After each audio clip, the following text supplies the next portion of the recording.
승진 인사. 직원을 부장으로 승진시킨 뒤 실적이 바로 나오지 않는다고 해서 사람을 잘못 봤다고 단정할 일은 아닙니다. 부장은 과장이나 차장과 전혀 다른 역할을 맡는 자리이기 때문입니다. 단순히 오래 근무했거나 이전 직급에서 성과가 좋았다는 이유만으로 부장을 시키는 것은 회사의 미래를 맡길 준비가 되었는지를 확인하지 않은 채 자리를 주는 것과 같습니다. 부장은 회사의 현재를 관리하는 사람이 아니라 앞으로 회사를 어디로 이끌어 갈 것인지를 설계하는 사람입니다. 그래서 부장으로 올리기 전에는 반드시 그에 맞는 시험과 검증이 필요합니다.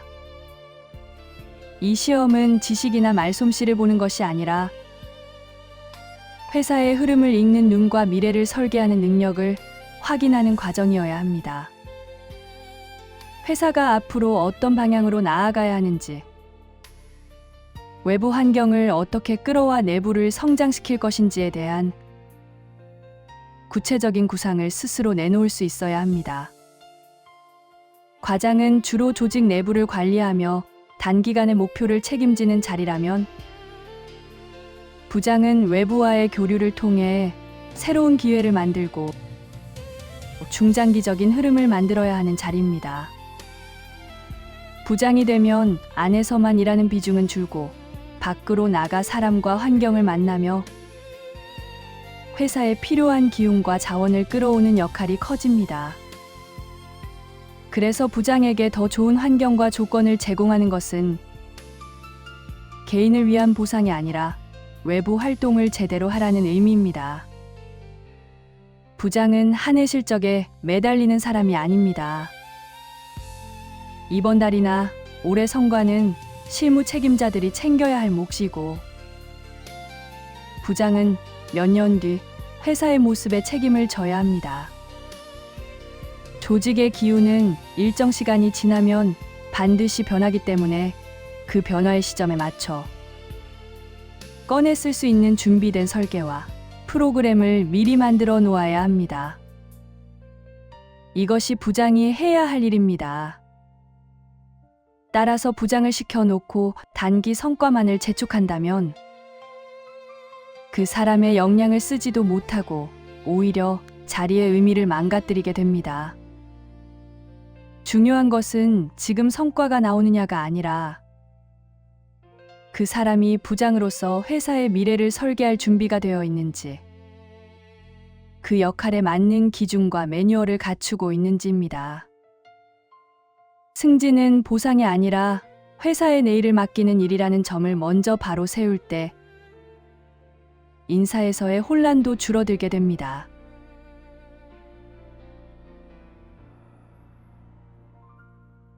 승진 인사.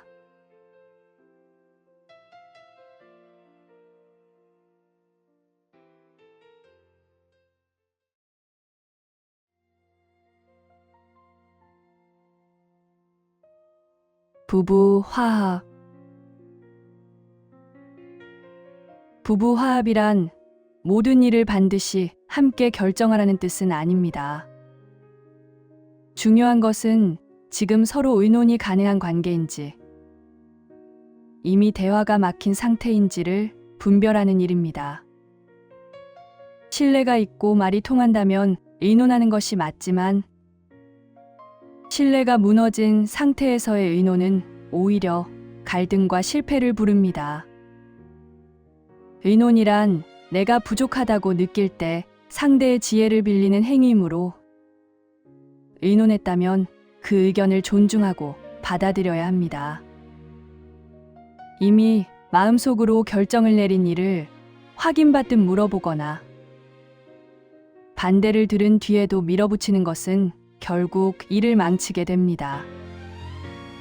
반대로 스스로 책임질 수 있는 일이라면 굳이 의논하지 말고 혼자 감당하는 것이 옳습니다.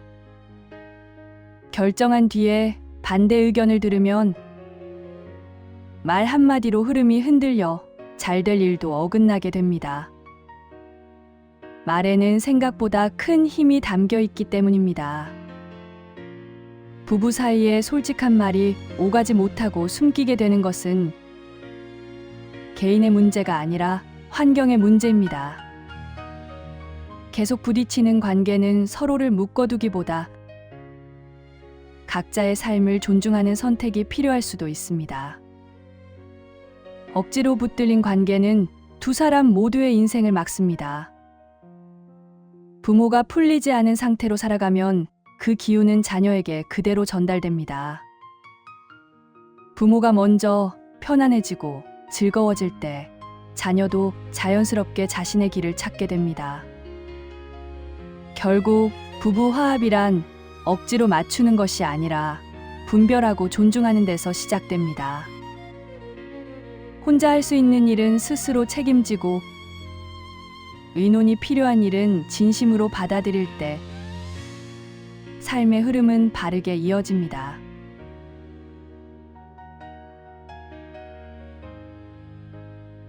부부 화합.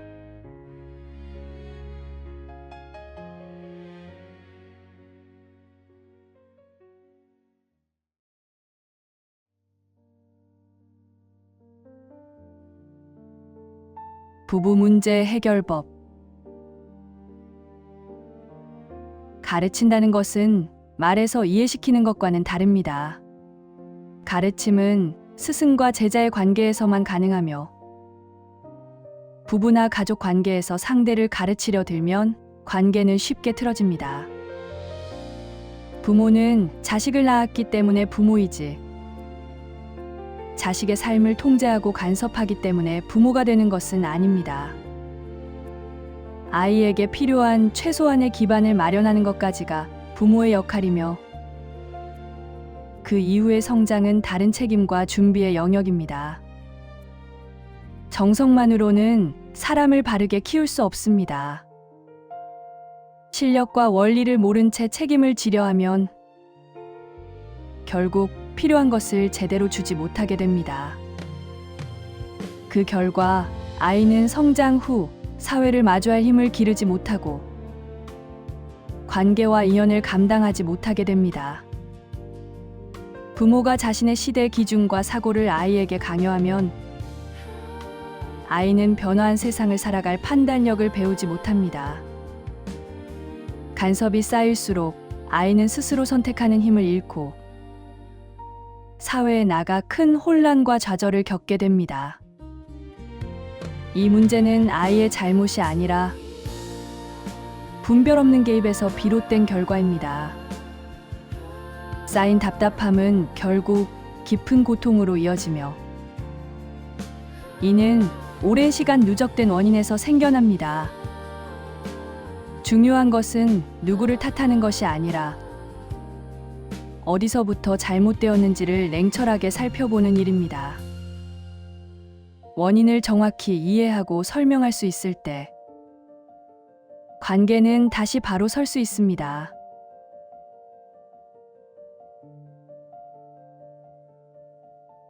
부부 문제 해결법.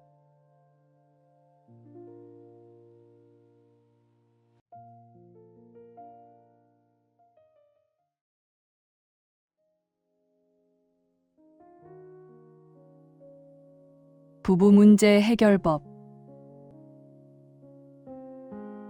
부부관계는 가르치고 고치는 관계가 아니라 서로를 존중하며 의논하는 동반자 관계입니다. 상대를 교정하려는 순간 부부는 스승과 제자의 관계가 되고 그때부터 대화는 막히기 시작합니다. 상대의 말을 존중하며 들을 때만 대화 속에서 필요한 답이 나옵니다. 말이 통하지 않는 이유는 상대의 말이 틀려서가 아니라 존중하지 않고 듣기 때문입니다.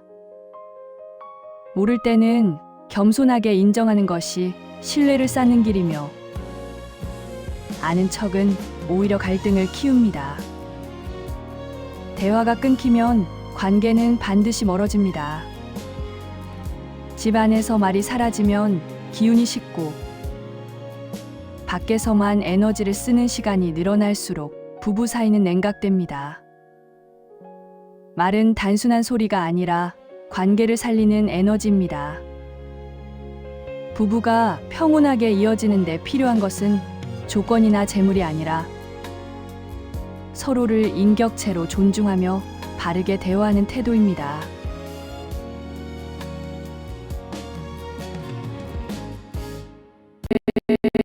해결법.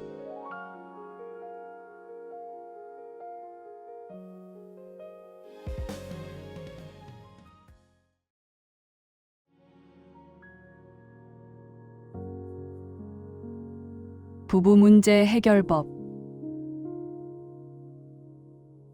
부부 사이에 말이 통하지 않는다고 해서 서둘러 헤어지는 것이 바른 해결은 아닙니다. 이별은 조건이 갖춰졌을 때 가능하며 억지로 선택하면 또 다른 상처와 문제를 남기게 됩니다. 진정한 이별은 나를 위한 선택이 아니라 상대를 위하는 마음에서 이루어져야 합니다. 내가 상대에게 도움이 되지 못하고 실력이 부족하다는 사실을 인정한 뒤 그 마음을 솔직하게 전하며 의논하는 과정이 필요합니다. 아는 것과 이해시키는 것은 다릅니다.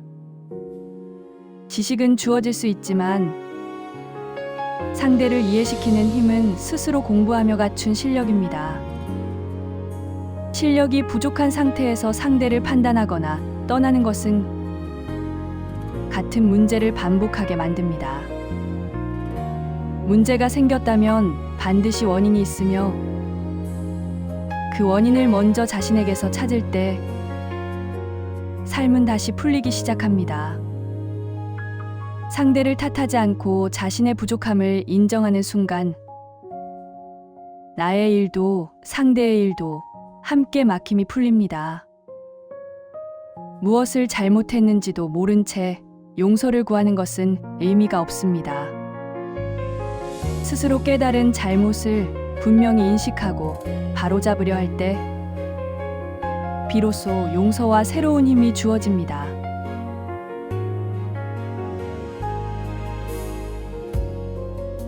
부부 문제 해결법.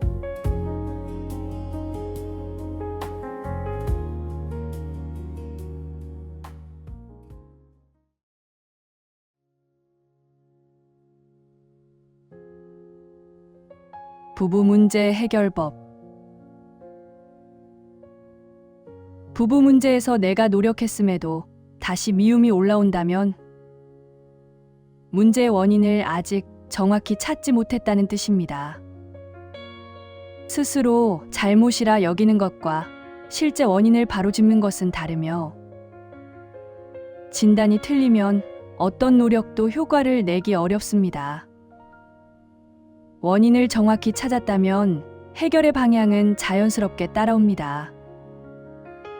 말로 풀려고 할수록 더 꼬이는 관계라면 더 잘 말하는 것이 해법이 아닐 수 있습니다. 이때 필요한 것은 감정적인 침묵이 아니라 자기 잘못을 인정하는 겸손한 태도에서 비롯되어 말하지 않는 것입니다. 단순히 입을 닫아버리면 오히려 관계는 더 깊이 막히게 됩니다. 겸손에서 나온 침묵은 행동을 바꾸고 그 변화는 상대를 대하는 태도에 그대로 드러납니다. 억울함 대신 책임의 자세가 생기고 그때부터 관계의 흐름이 조금씩 달라집니다.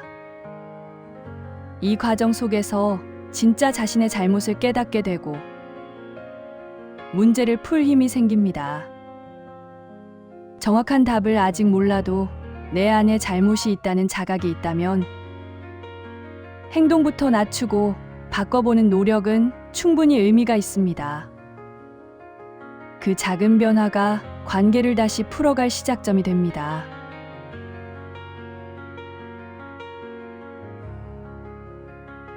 부부 문제 해결법.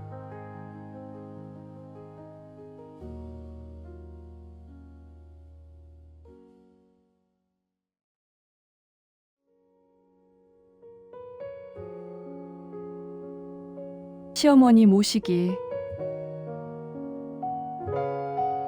시어머니를 모시고 사는 것이 반드시 옳은 선택은 아닙니다. 오늘날 시어머니를 진정으로 위하는 길은 며느리가 희생하는 모습이 아니라 부부가 뜻을 맞추고 건강하게 잘 살아가는 것입니다. 부부 관계가 흔들린 상태에서의 동거는 오히려 갈등을 키울 수 있습니다. 이제는 시부모를 모시느냐의 문제가 아니라 부부가 얼마나 조화를 이루며 살아가고 있는지가 먼저 고려되어야 합니다. 부모를 돕는 방법은 함께 사는 것만이 아니라 따로 지내시며 충분히 돌보는 등 여러 선택지가 있습니다. 남편의 뜻을 무조건 따르거나 한쪽의 희생으로 결정해서는 안 됩니다. 충분한 대화와 합의 없이 선택한 희생은 반드시 관계의 문제로 돌아옵니다. 마음에 없는 선택은 결국 상처를 남기게 됩니다. 경제적 여건이 된다면 부모님이 전문적인 돌봄과 사회적 교류가 가능한 환경에서 지내시도록 하는 것도 지혜로운 방법입니다. 이는 부모를 외면하는 것이 아니라 노후의 삶의 질을 높이는 선택이 될 수 있습니다. 며느리의 삶이 오로지 수발에 묶여 사회적 역할과 가능성을 잃는 것은 바람직하지 않습니다. 각자의 역량과 삶의 조건에 따라 사회에 기여할 수 있는 방향을 냉정하게 판단해야 합니다. 지금은 관습이나 감정이 아니라 현실과 논리에 맞는 선택이 필요한 시대입니다. 부모와 부부 모두의 삶이 함께 살아날 수 있는 방향을 의논 속에서 찾는 것이 가장 중요합니다.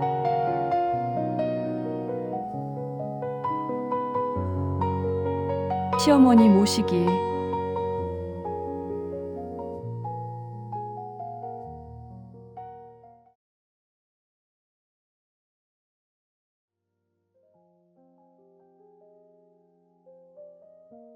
양력 생일, 음력 생일.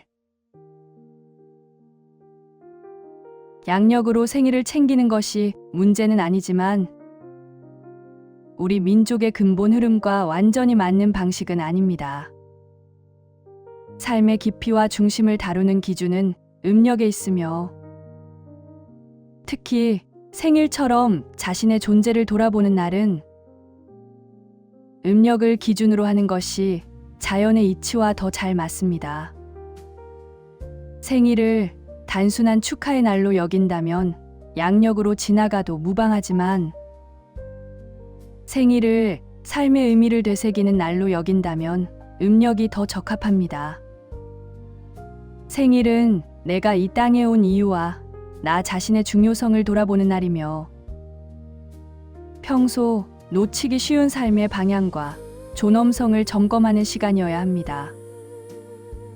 이런 성찰 없이 나이를 먹다 보면 생일 때쯤에 크고 작은 불편한 일들이 반복되기도 합니다. 이는 벌이 아니라 스스로를 돌아보지 않은 삶에 대한 깨우침의 신호입니다. 인간에게 가장 기본적인 공부는 내가 누구인지를 아는 것이며 이것이 삶의 출발점입니다. 그래서 생일은 단순히 즐기는 날이 아니라 자신을 돌아보고 공부하는 날이어야 합니다. 축하는 곁들일 수 있지만 나이가 들수록 생일이 있는 달에는 나 자신의 삶과 책임을 점검하는 시간이 필요합니다. 그렇게 할 때 생일은 삶을 바로 세우는 의미 있는 날이 됩니다.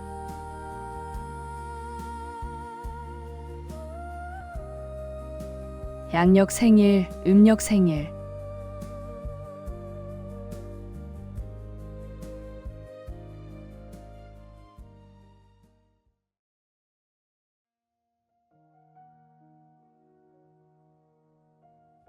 임진년, 신년사. 해마다 정초가 되면 동쪽의 기운이 움직입니다. 그래서 나라 걱정, 사회 걱정, 인류의 미래를 논하는 일은 동해의 기운이 살아있는 자리에서 해야 맞습니다. 사람을 불러 모으려고 놀이시설을 만드는 게 아니라 무엇을 연구하고 무엇을 이야기할 것인지 그 콘텐츠가 있어야 지역도 살고 나라가 삽니다. 이제 대한민국은 물건을 더 만들어 팔아서 먹고 사는 나라가 아닙니다. 과거에는 일본을 따라 배우고 미국을 따라 배워야 했지만 이제는 인류가 아직 풀지 못한 문제를 연구해서 가르쳐야 할 때입니다. 그 역할을 할 수 있는 나라가 바로 대한민국입니다. 여기는 인류가 배워야 할 답을 만들어낼 수 있는 연구소입니다. 지금 인류가 가장 풀지 못하는 숙제가 바로 복지입니다. 이 복지의 새로운 해법을 우리 사회에 먼저 적용해서 제대로 작동하게 만들면 세계는 그 모델을 배우러 저절로 들어옵니다. 경제는 목적이 아닙니다. 배우러 오면 먹고, 자고, 쓰는 것은 자동으로 따라옵니다. 이 복지와 사회의 부작용을 연구하고 치유하는 일은 여성이 해야 합니다. 사회가 성장하면서 생긴 아픔을 가장 먼저 느끼는 존재가 여성이기 때문입니다. 이제는 가정 안에서만이 아니라 나라 전체를 내조해야 할 때가 온 것입니다.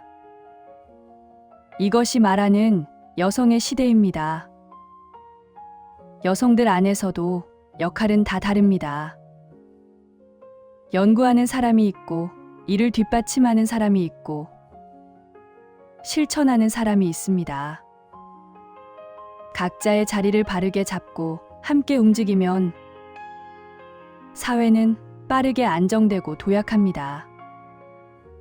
그렇게 될 때 대한민국은 인류의 모델이 되고 인류의 연구소로서 새로운 시대를 열게 됩니다.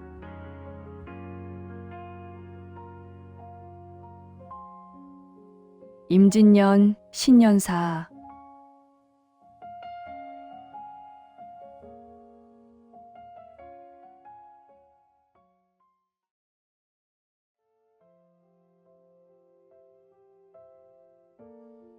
행사 진행할 때 행사는 잘 꾸미는 것보다 왜 이 자리를 여는지 목적을 분명히 아는 것이 가장 중요합니다. 목적이 분명하지 않으면 준비는 겉모습에 치우치고 내용이 약해져 오히려 아쉬운 결과를 남기게 됩니다. 행사는 모양이 아니라 목적을 이루기 위해 존재합니다. 중심이 살아있는 행사는 일부 준비가 부족해도 전체가 흔들리지 않습니다. 전달해야 할 내용과 깊이가 충분하면 음식이나 형식 같은 주변 요소는 문제가 되지 않습니다. 반대로 중심을 감당하지 못하면 작은 불편도 크게 느껴지고 행사 전체에 불만이 생기기 쉽습니다. 행사의 수준은 누구를 위한 자리인지 분명히 할 때 결정됩니다. 일반인을 위한 자리인지 뜻 있는 사람들을 위한 자리인지에 따라 사람의 배치와 분위기가 달라져야 합니다. 중심이 되는 사람은 앞에서 흐름을 만들고 경험 있는 사람은 조용히 뒤에서 받쳐줄 때 전달력이 높아집니다. 서로 다른 위치의 사람들이 함께할 때는 각자의 역할을 분명히 하는 배려가 필요합니다. 그래야 모두가 부담 없이 집중하고 내용이 고르게 전달됩니다. 리더와 일반인이 적절히 어우러진 자리는 긴장과 책임이 살아나고 전체의 질도 높아집니다. 이처럼 목적과 사람의 조화가 살아있는 행사는 다른 준비가 다소 부족해도 충분히 알차게 완성됩니다. 이것이 행사를 살리는 본질입니다.